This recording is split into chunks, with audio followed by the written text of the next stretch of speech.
Çatalhöyük flipped classroom. Today, we visit one of the earliest examples of an urban-operated centre, marking the transition from village to city, Çatalhöyük in present-day Turkey. And just ahead is a river, now an indispensable reserve these days. We will see these parts of the city. The Çatalhöyük settlement was inhabited by humans between 6500 BC and 5600 BC. To the left of the settlement are crops. Man is becoming more experienced and producing much more than he used to. Increased agricultural production made possible the emergence of the first proto-urban settlements.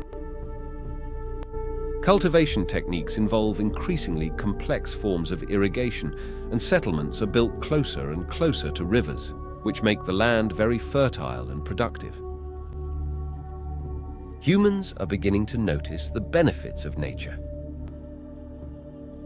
In Çatalhöyük, houses are built in rectangular shapes and are leaning lee against each other.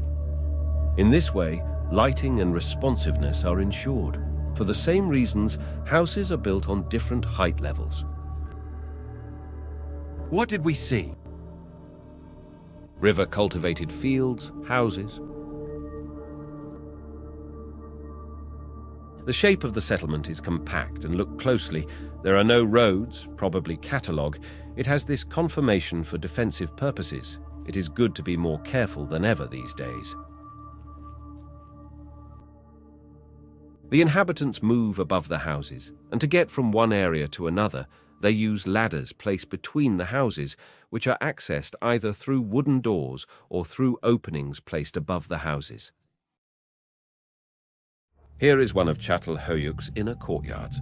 From this period on, the first social differences, which were almost nil in the earliest Neolithic communities, will begin to emerge. What did we see? Courtyards, exterior structure of houses. We leave the town for a moment. Just outside, between the houses and the river, a shaman performs a propitiatory ritual. Religious rites and charges are increasingly important. If the river floods, crops will be plentiful. Going inside into one of the courtyards, there is something. Handicrafts are developing in the communities and also here. The division of labor was born at this time. Peasants made peasants, artisans made artisans. One of the settlement's artisans bakes inside a Neolithic kiln the pots they produce.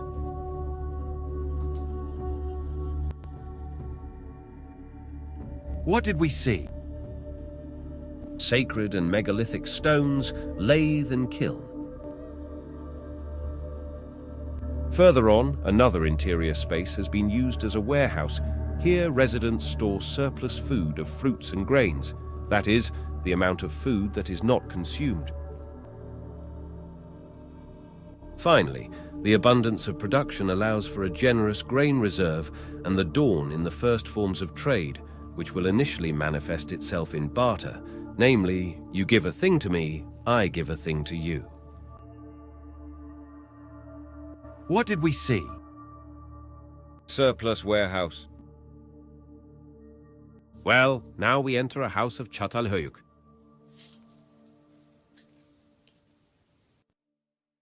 And here we are again in Çatalhöyük. In a moment, we will go inside a house, perhaps one of the most beautiful in downtown, but first let's go see what's at the spot indicated by the arrow.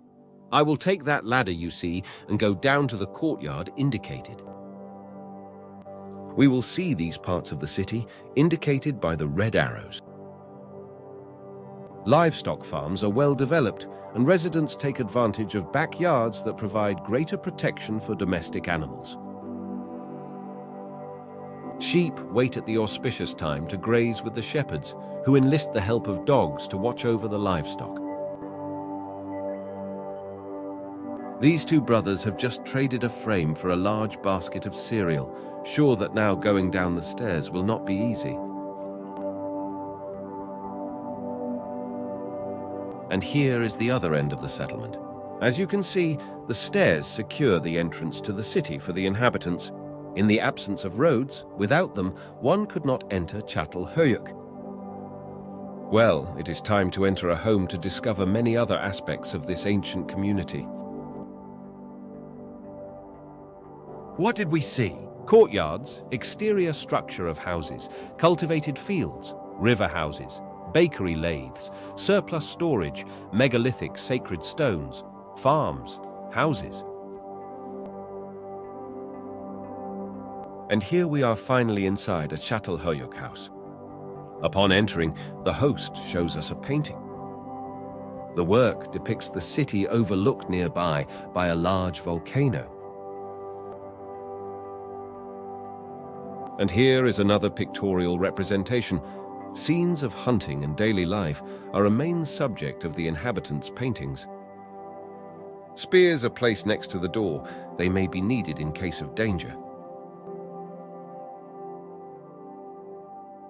In the center of the house, a large brazier heats the room and cooks food. Women take care of domestic activities. With the emergence of proto-urban centers, the equality that was once there is lost. In addition to the braziers, every house had an oven for baking bread. Look at this man, baking bread for his family.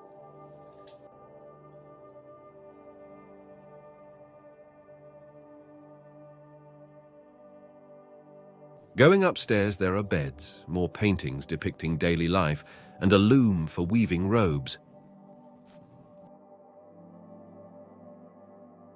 On the left is the man's bed, and on the right is the woman's bed. The man keeps inside the niches more weapons, while in the woman's niche on the bed I see textiles. What did we see? Interior houses.